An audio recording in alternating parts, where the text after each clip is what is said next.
They say love and loyalty go hand in hand. But what happens when one shatters, leaving only the jagged edges of betrayal? Tameka Rochelle Griffin once believed in forever, ride or die, till death do us part. She sacrificed everything for the man she loved, even her freedom. But behind bars, loyalty meant nothing. While she rotted in a cell, Kwame Johnson was out in the world, living like she never existed. And when she found out just how deep his betrayal ran, something inside her snapped. This wasn't just heartbreak.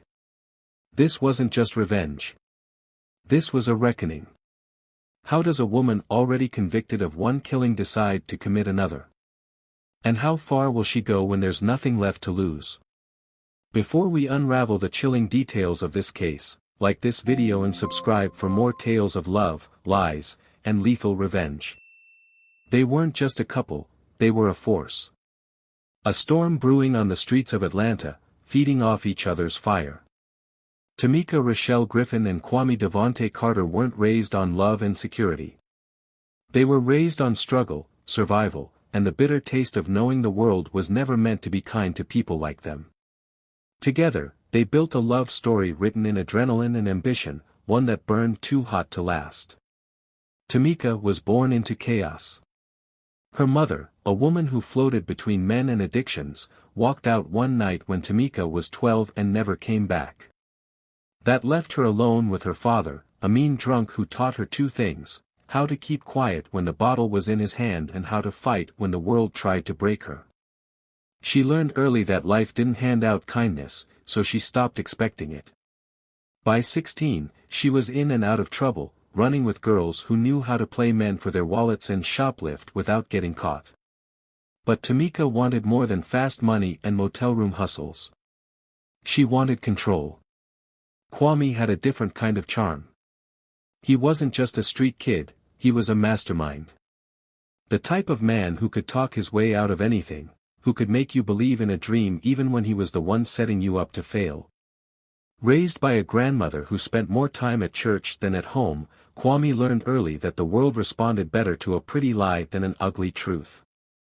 He wasn't the biggest or the strongest, but he had a gift. His words could make a woman forget her better judgment, could turn an enemy into a friend, could convince anyone that he was just one step away from making it big. When Tameka met Kwame, it was inevitable. A hustler and a charmer, both hungry for something greater than what life had given them. It started with small schemes, boosting electronics from delivery trucks, scamming men out of cash with fake sob stories, running fake credit cards in high-end stores. Every dollar they made felt like proof that they were more than the broken kids the world tried to forget. But it wasn't enough. They wanted bigger. They wanted out. Kwame was the one who came up with the plan. A pawn shop on the west side. Old man Vernon Ray ran it alone most nights. The safe was always full, and security was light. In and out in minutes, that was the idea. Quick money. A new beginning. Tameka didn't hesitate. She never hesitated. The night of the robbery, everything was supposed to go smooth. Kwame played lookout while Tameka handled the register. The plan was simple: get the cash, get out. But Vernon wasn't as defenseless as they thought. He kept a shotgun under the counter, and the moment his hand moved toward it, instinct took over. Tameka fired first. One shot. Straight to the chest. Vernon didn't even get the chance to scream. For a second, there was silence. Just the sound of blood pooling on the linoleum. Then everything spiraled. Kwame was already at the door, yelling at her to move, but her hands were shaking. She had never killed before. The reality of it, the smell of gunpowder, the way Vernon's body crumpled, froze her for a second too long. The alarms were blaring, and the sirens weren't far behind. Kwame ran. Tameka wasn't as lucky. She made it 2 blocks before the cops tackled her to the pavement, her hands still stained with Vernon Ray's blood. The trial was quick. They painted her as a heartless criminal, a cold-blooded killer who had no remorse. There was no sympathy for a black girl with a gun and a dead man on her conscience. 25 years. That was the sentence. She was only 24. And Kwame? He was nowhere to be found. But he had promised her. "I got you, baby. Ain't nothing gonna change." Lies. Tameka had learned to live with anger. It was the kind of thing that settled into your bones when you had no other choice. In prison, it kept you sharp, kept you breathing. But the anger she felt now, the white-hot rage that burned through her veins as she read Sada's letter, was something else. This wasn't just survival. This was betrayal. For 6 years, she had built herself into something unbreakable. The first year had been the hardest. She had come in young and reckless, thinking she could fight her way through, but prison had a way of humbling even the toughest. The first time she got jumped in the yard, she learned the difference between street survival and prison politics. The second time, she made sure she wasn't the one bleeding. By year 3, she had earned respect. By year 5, she had control. She had become the type of woman people didn't test. But no amount of toughness could have prepared her for this. Kwame. The man she had once been willing to die for. The man she had killed for. The same man who had whispered promises through the bars of a holding cell, telling her to hold on, telling her that 25 years didn't mean forever, that he would be there. The same man who had disappeared the moment those prison doors locked behind her. Now he was out there playing house with some other woman. Nia. A name she had never heard before but already hated. Saad hadn't held back. He had given her car away. Her jewelry. He had rewritten their story without her. And a wedding? A goddamn wedding? Tameka read the letter again, slower this time, making sure she hadn't misread a single word.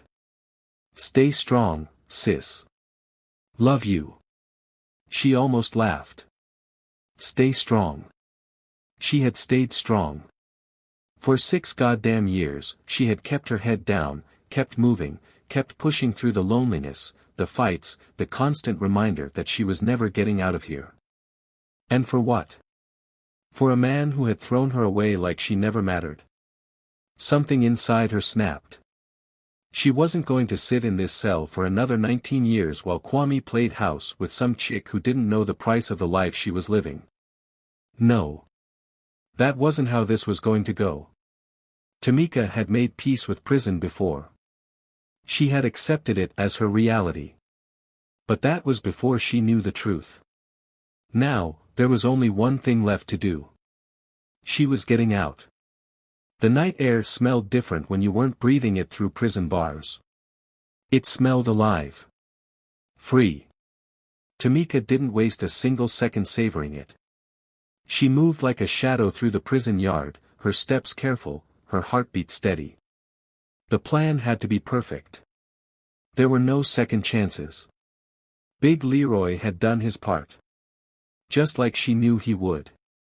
A man like him was easy to manipulate, lonely, greedy, and desperate to feel like he had control over something.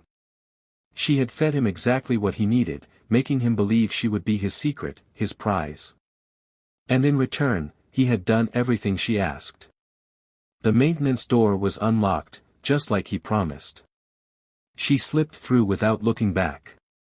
Outside, the prison lights stretched long across the pavement, illuminating the razor wire above. The fight in the yard had guards rushing toward the commotion, just as planned. A distraction. Tameka kept moving, crouching low as she made her way past the service trucks. No alarms. No shouts. The moment she stepped beyond the last fence, she was no longer an inmate. She was a fugitive. She ran. The abandoned trailer she had scoped out months ago wasn't far. She had timed the route in her head 100 times, knowing she'd only have minutes before the guards noticed she was gone. When she reached the trailer, she yanked off her prison uniform, already prepared with the clothes she had hidden inside, a hoodie, jeans, sneakers. Nothing flashy. Just enough to blend in. She kept moving. By the time she reached East Point, she felt like she could finally breathe. Jermaine's house sat on the corner, the same beat-up Toyota still parked in the driveway. She banged on the door, once, twice, 3 times. The lights inside flickered on. Footsteps. When Jermaine opened the door, his face was a mixture of shock and disbelief. "Damn, T, you really broke out." Tameka didn't answer. She just held out her hand. Jermaine rubbed his face, exhaling hard. Shit. But he knew better than to ask questions. He disappeared inside for a moment, then came back with a burner phone, a loaded .38, and the keys to his old Nissan Maxima. "Gassed up?" she asked. He nodded. "Plates clean?" Another nod. Tameka gripped the keys, her fingers tightening around them like they were the first solid thing she had touched in years. She had spent 6 years being powerless. That ended tonight. There was only one destination on her mind. Kwame. Tameka had never been the type to cry over betrayal. She didn't wallow. She didn't break down. She got even. The city felt different now. Even with the streetlights humming, the cars rolling by, and the occasional police sirens cutting through the night, Atlanta no longer felt like home. It felt like a hunting ground. And she was the predator. She found Sod first. It wasn't hard. Her little sister had always been predictable, same job, same routine, same hood spots.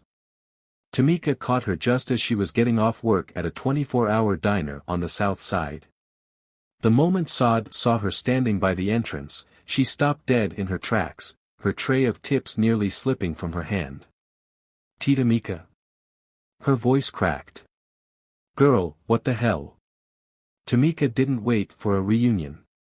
She grabbed Sada's arm, pulled her around the corner where it was dark, and pressed her up against the wall. Not hard enough to hurt, but enough to make sure she had her full attention. "Where they at?" Sod swallowed hard. "T, you need to lay low. Everybody looking for you." Tameka's grip tightened. "I said, where?" A long pause. Then, finally, Sod sighed, defeated. "They stay in that condo off Peachtree." Tameka's jaw clenched. She already knew which one. The one she and Kwame had picked out before everything went to hell. The one they had called the Dream. That was supposed to be her home. She let go of Sod and stepped back. "Be careful," Sod murmured. But Tameka was already gone. The drive to Peachtree was silent, her hands steady on the wheel. She parked a block away, far enough not to be seen but close enough to watch.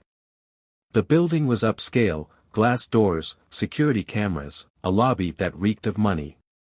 She sat there for hours. Then she saw him. Kwame stepped out, looking every bit as smooth as he always had. Designer clothes. Fresh cut. Same cocky stride. But he wasn't alone. His hand rested low on the back of a woman. Nia. Light-skinned. Long weave. Built like an Instagram model. The kind of woman Kwame used to clown for being too high maintenance. Now here he was, parading her around like she was a trophy.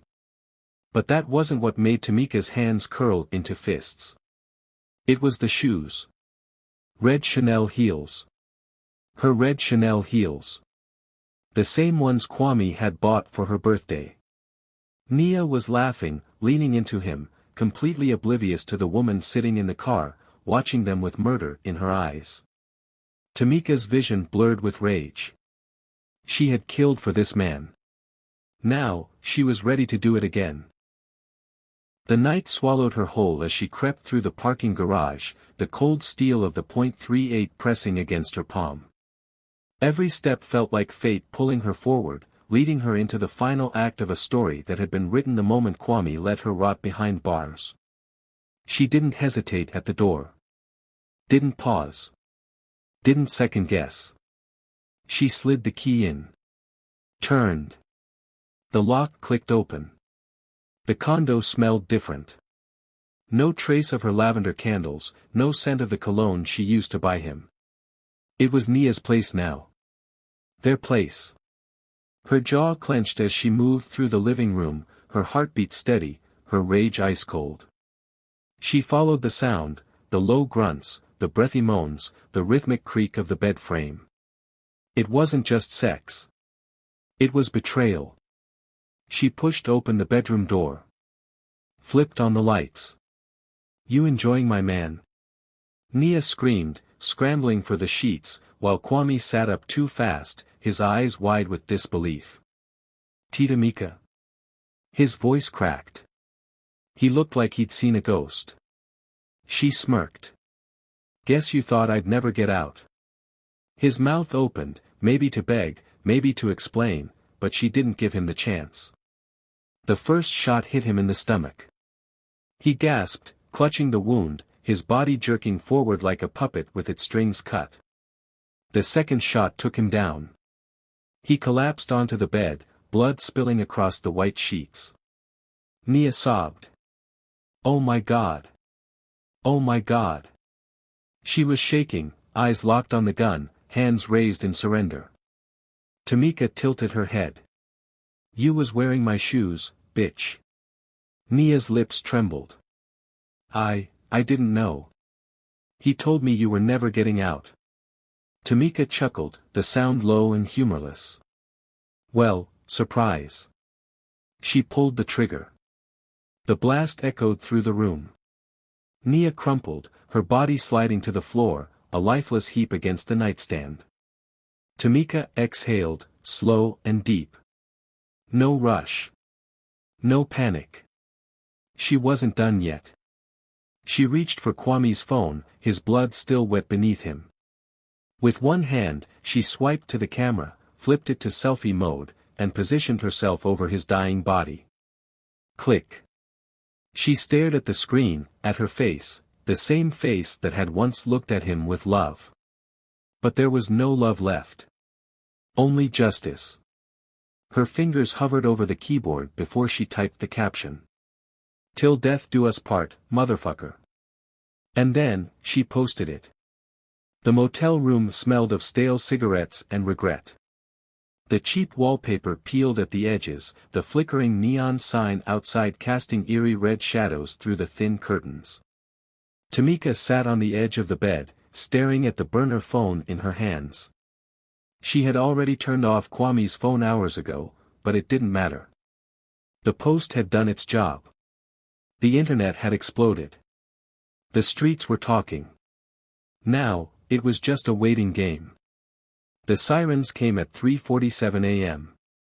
She didn't flinch when she heard the tires screech outside, when the heavy boots thundered up the stairs, when the battering ram smashed against the door. The force sent it flying off the hinges, slamming into the opposite wall. Hands up. Now. The red and blue lights painted the room in flashes of color, but Tameka didn't resist.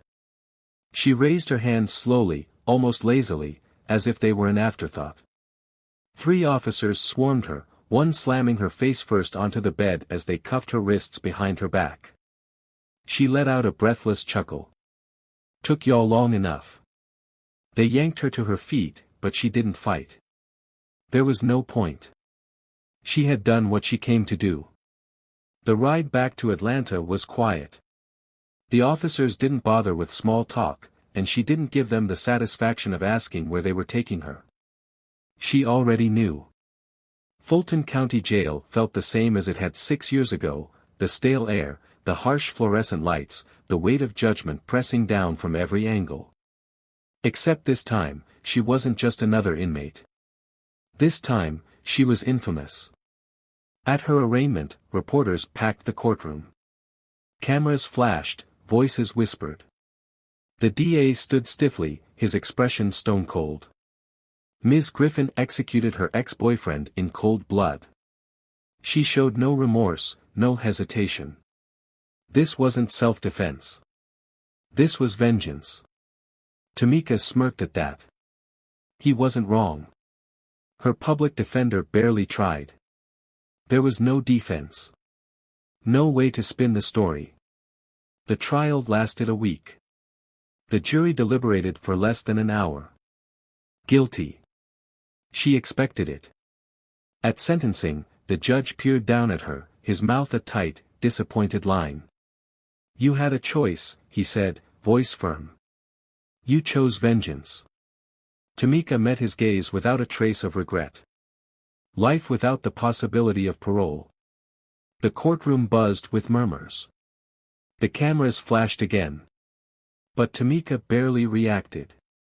As they led her away, she scanned the gallery, locking eyes with Saad, who sat stiffly in the second row, lips pressed together. Tameka winked. "Tell them bitches not to touch my stuff this time." And with that, she walked out, shackles clinking, head held high, knowing she had written the ending to her own story. The story of Tameka Griffin spread like wildfire. News stations dissected every detail, social media exploded with debates, and people took sides. Some saw her as a cold-blooded killer, while others saw her as a woman pushed beyond her breaking point. Parents, in particular, reacted with horror. Mothers clutched their daughters a little tighter, warning them about the dangers of falling for the wrong man. "Let this be a lesson," one Atlanta mother told a local news reporter. "Love is not supposed to cost you your life. You don't ride or die for a man who won't even wait for you." Fathers shook their heads in frustration, using Tameka's downfall as a cautionary tale. "This girl threw away her whole life over some lowlife," one father ranted on a radio show. "What kind of man lets a woman take a murder charge for him, then moves on like she never existed?" These young women need to understand, loyalty goes both ways. And if it doesn't, you're just setting yourself up to be played. Psychologists were invited onto talk shows to analyze her psyche. Tameka was a product of her environment, one expert explained. She grew up believing that love and survival were tied to sacrifice. She thought that by proving her loyalty to Kwame, she was securing her future. But in reality, she was being used. Social media was ruthless. Memes circulated with captions like, "She really said, 'Till death do us part,' and Kwame thought he could cheat in peace, big mistake." Others took a more serious tone. A viral tweet read, "Tameka is the perfect example of why some women need to choose themselves first. Because these men will move on like you never existed." At the sentencing, Kwame's mother, Gloria Carter, stood in the courtroom, shaking with rage. "You took my son away from me." She screamed through her tears. "He made mistakes, but he didn't deserve to die like that. You're a demon, Tameka. You ain't never gonna see the light of day again." Tameka didn't flinch. She just smirked. Saad, her sister, sat in the back of the courtroom, numb. She had warned Tameka. She had told her the truth, hoping she would let it go. But she should have known better. Tameka had never been the type to walk away. And now, she never would. Some stories don't have happy endings. Some love stories are doomed from the start, built on a foundation of chaos, passion, and destruction, waiting for the inevitable collapse. Tameka Griffin and Kwame Carter were never going to ride off into the sunset. They were never meant for forever. Theirs was a love story written in blood, and in the end, it could only end one way. Tameka was a survivor.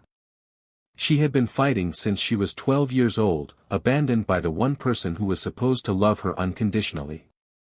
The streets became her teacher, her battleground. She learned quickly that life didn't hand out favors, that if she wanted something, she had to take it. And when she met Kwame, she thought she had found her equal, someone who understood the hunger, the fire, the need to never be a victim again.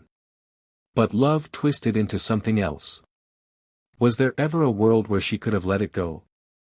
Could she have swallowed the betrayal, accepted that life had moved on without her, and found a new path? Maybe. But that wasn't who she was. Tameka had already lost her freedom once. She wasn't about to lose her dignity, too. She wasn't going to let Kwame erase her, pretend she had never existed. She wasn't going to let Mia step into the life that was meant to be hers. When she pulled that trigger, it wasn't just about revenge, it was about making sure they never forgot her name. In the end, she didn't run.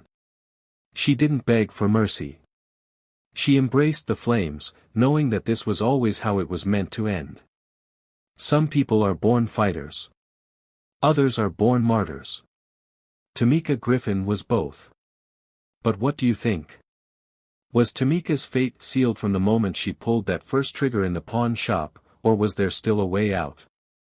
Could Kwame's betrayal have been handled differently, or was revenge always inevitable?